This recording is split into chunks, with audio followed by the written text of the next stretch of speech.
Live better and longer with the Fitzness Show, hosted by fitness expert, author, and TV personality Fitz Kohler. She'll tell you why diets are dumb, supplements are snake oil, and the truth about how you can earn a lean, hard, pain-free, and athletic body. Now for our favorite bossy blonde, Fitz Kohler. Well, hi team. I'm Fitz Kohler, your very bossy fitness pro from Fitzness.com.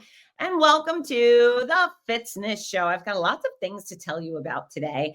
And one of the things, I'm going to tell you how I recently got cursed out, which is so much fun. Folks, if you haven't done so yet, click like and share the Fitzness Show with somebody new, someone I haven't yammered to already. And if you'd like to leave a review, well, that would be handy dandy. Also, Fitzness.com has been updated recently. We've got a bazillion new articles on the blog portion. So go visit Fitzness.com. Would ya?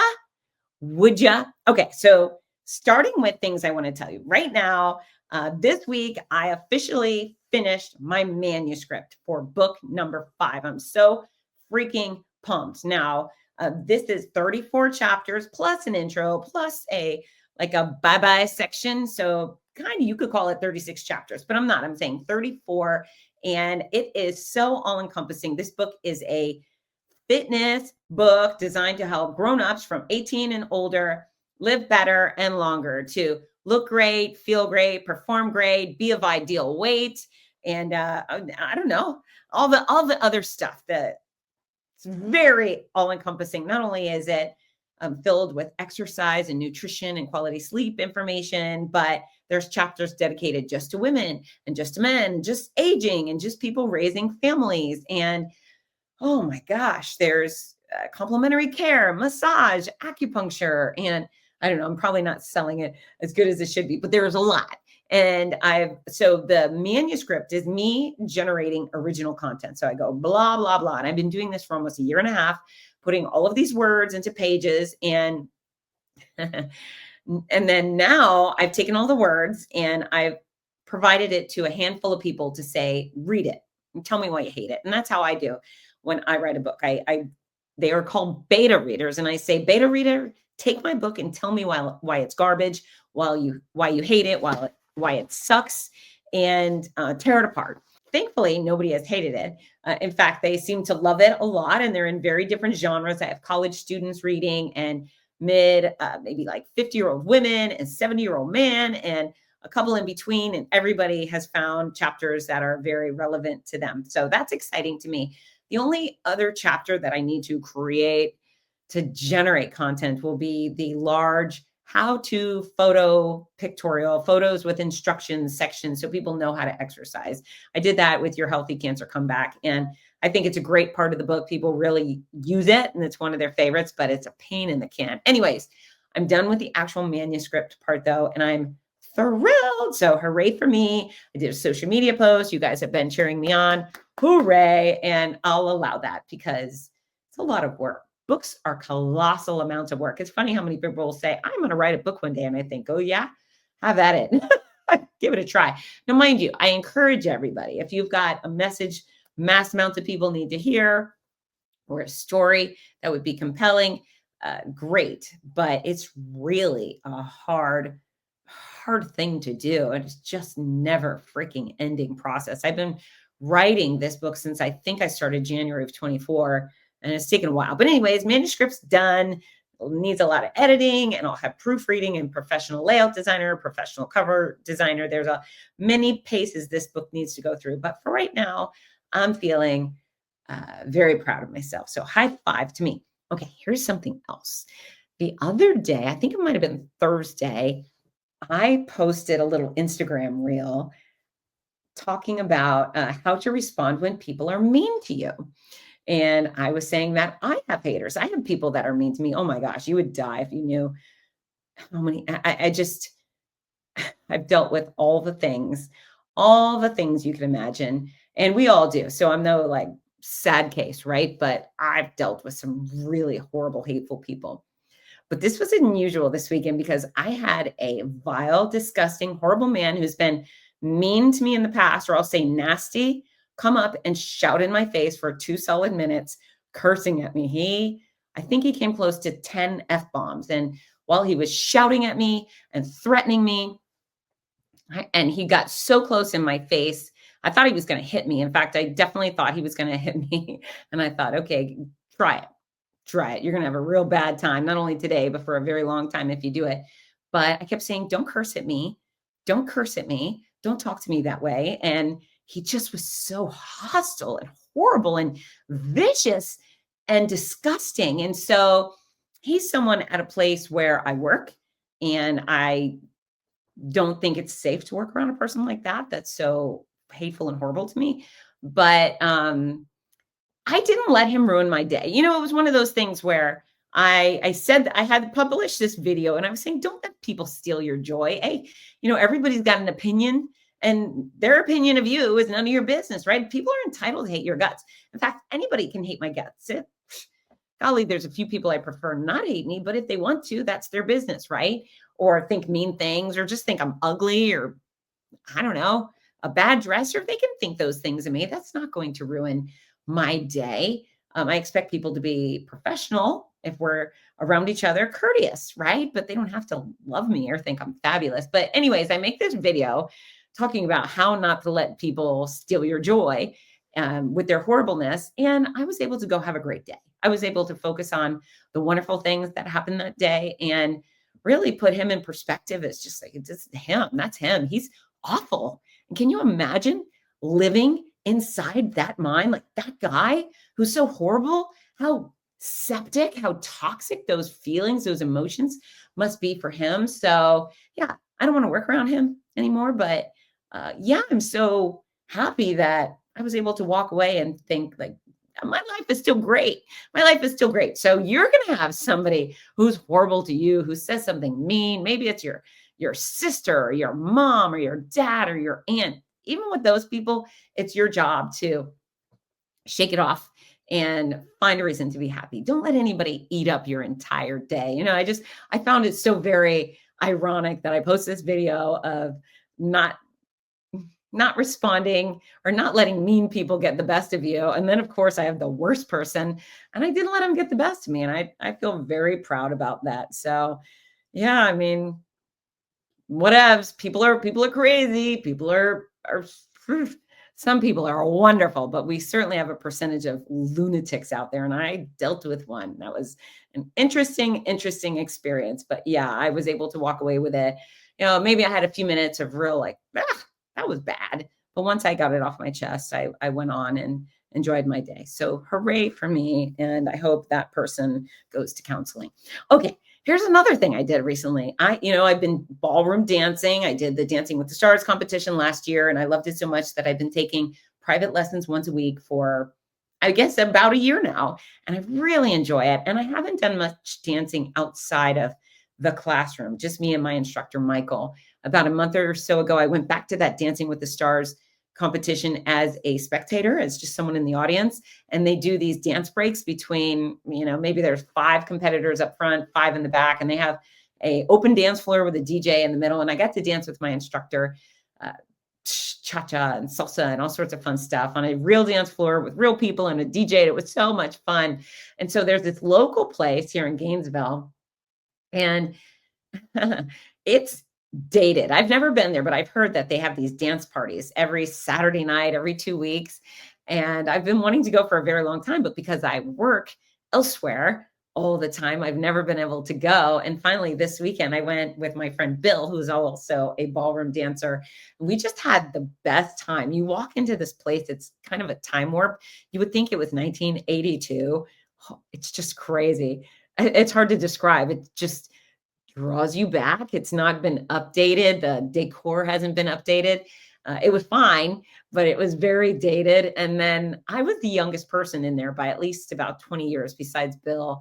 And I thought it was lovely. I wish more people my age were out ballroom dancing, and probably I can find them at salsa events.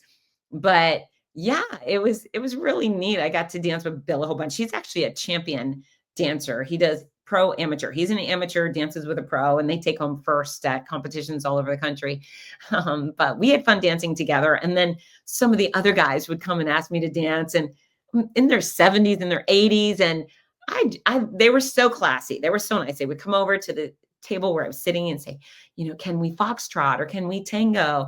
And it was so great. It was so great. They were polite and lovely. And there were quite a few fantastic dancers. And then there was quite a few who were not fantastic dancers. And I kind of had the same attitude I used to have when I was dating in college. In college, my answer was yes. If a boy asked me on a date, I would say yes, because my attitude was, how lovely that this guy thinks that I'm special enough that he would like to treat me to dinner or lunch or an ice cream or whatever it was. And I just thought, I'm going to say yes and give him a chance, even if he's not someone I think is super handsome or funny. I have a type, and many of those guys who I went out with in college weren't my type, but I thought, well, this is an opportunity to maybe make a friend, or, maybe I would have fallen in love. Who knew?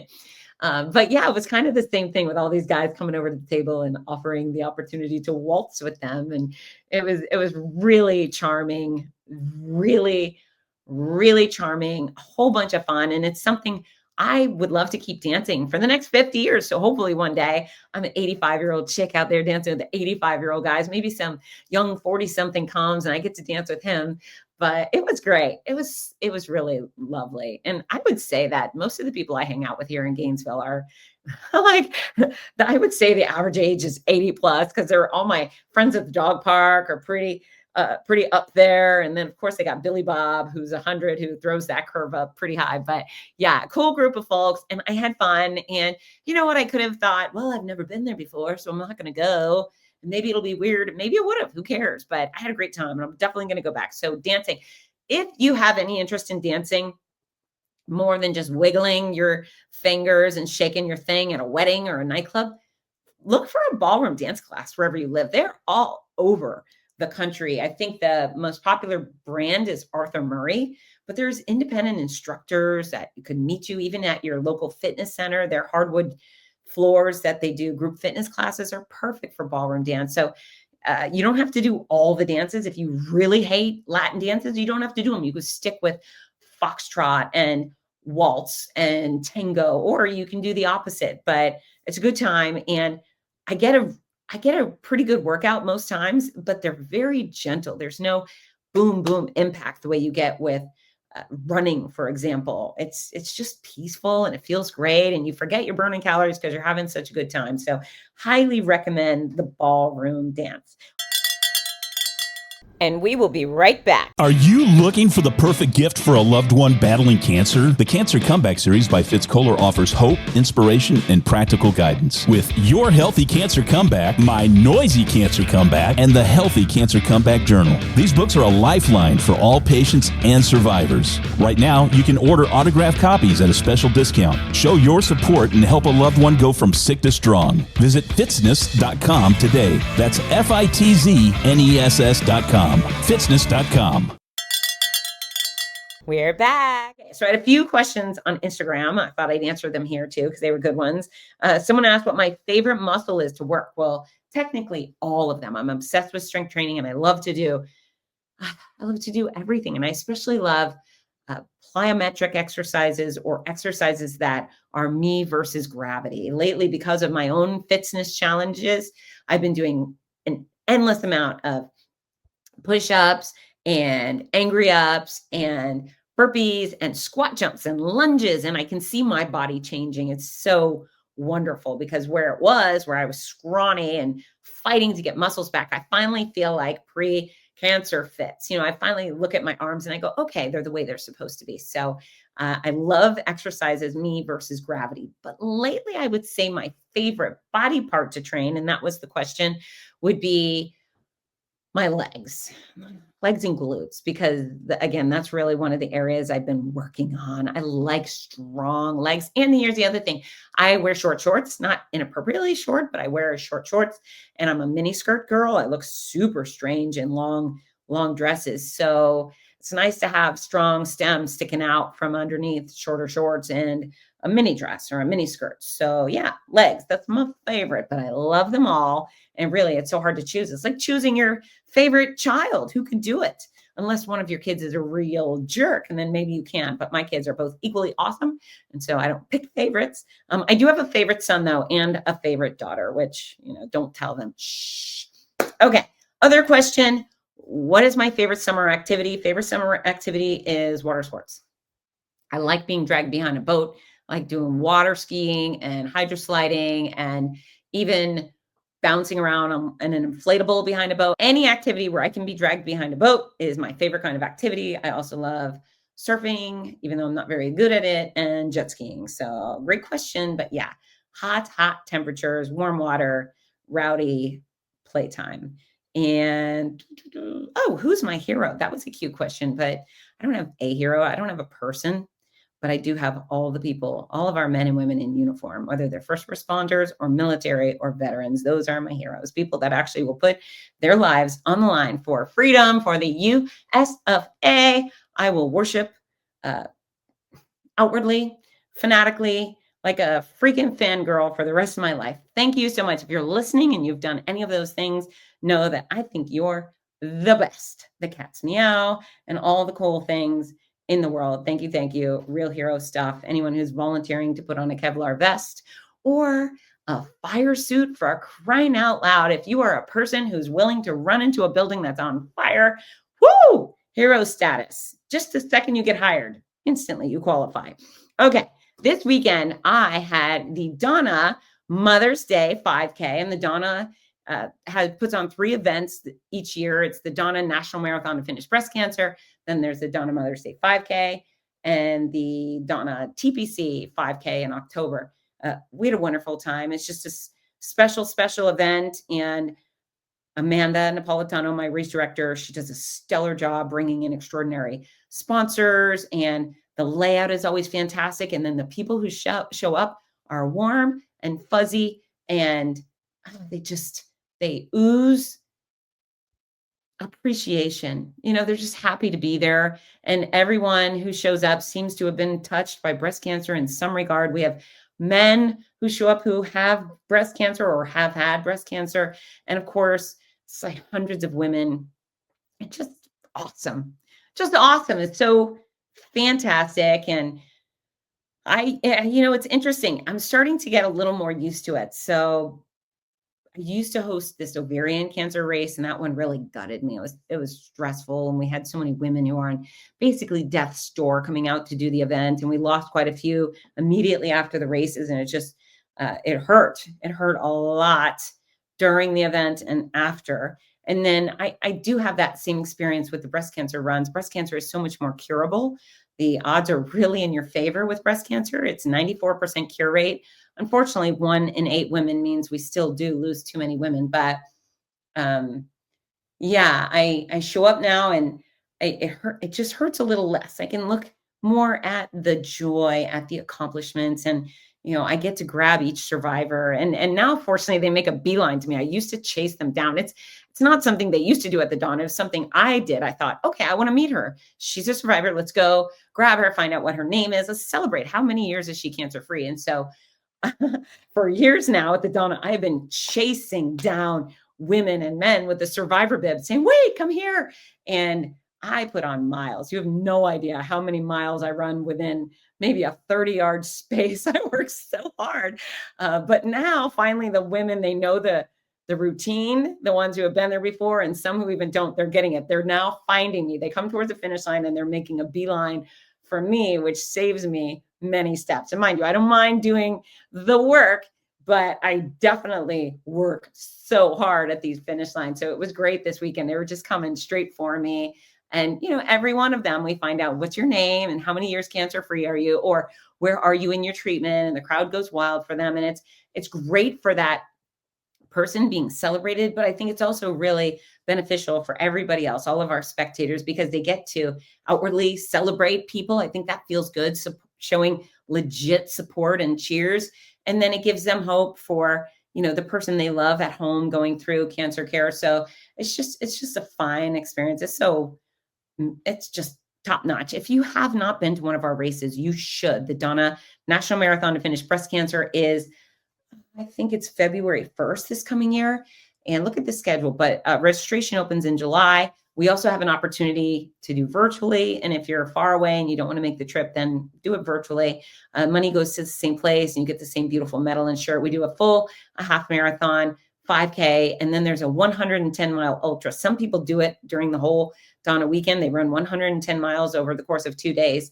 But you could also do the 110-mile virtual challenge, which you can register for, and then you can spread 110 miles out over the course of several months, which is a really nice fitness goal. And then when you're done, they send you a belt buckle, which is slightly cooler than a medal, I think. And you can actually wear it around, and I highly recommend that you do. This week, or no, that's a lie. May 31st and June 1st, I am going to be in Fargo. If you are going to be in Fargo too, oofda, let me know. I want to hear from you. I think Tim Patton's coming to Fargo. I think Beth Kent is coming to Fargo. He lives in Fargo, and he's actually planning a Thursday night beer run social thing. It's like have beer and run with Fitz. And so I'm excited about that. And hopefully everybody comes and we can have some running, do some running and have some beer together.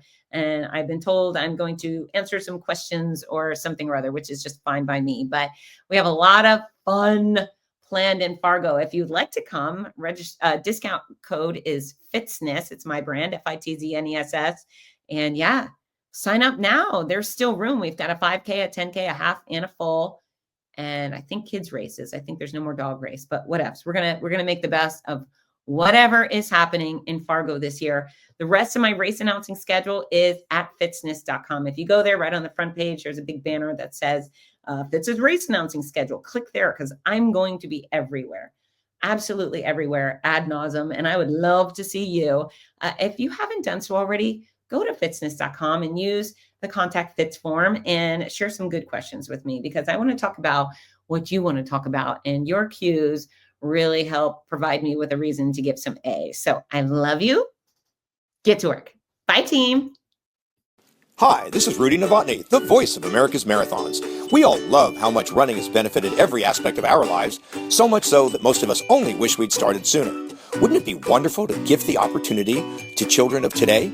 Well, you can. The Morning Mile is a before-school walking and running program that gives children a chance to start each day in an active way while enjoying fun, music, and friends. That's every child, every day. It's also supported by a wonderful system of rewards, which keeps students highly motivated and frequently congratulated. Created by our favorite fitness expert, Fitz Kohler, Morning Milers across the country have run over 2 million miles and are having greater success with academics, behavior, and sports because of it. The Morning Mile is free to the child, free to the school, and is inexpensively funded by businesses or generous individuals. Help more kids get moving in the morning by visiting morningmile.com. Champion the program at your favorite school or find out more about sponsorship opportunities. That's morningmile.com. Long may you run.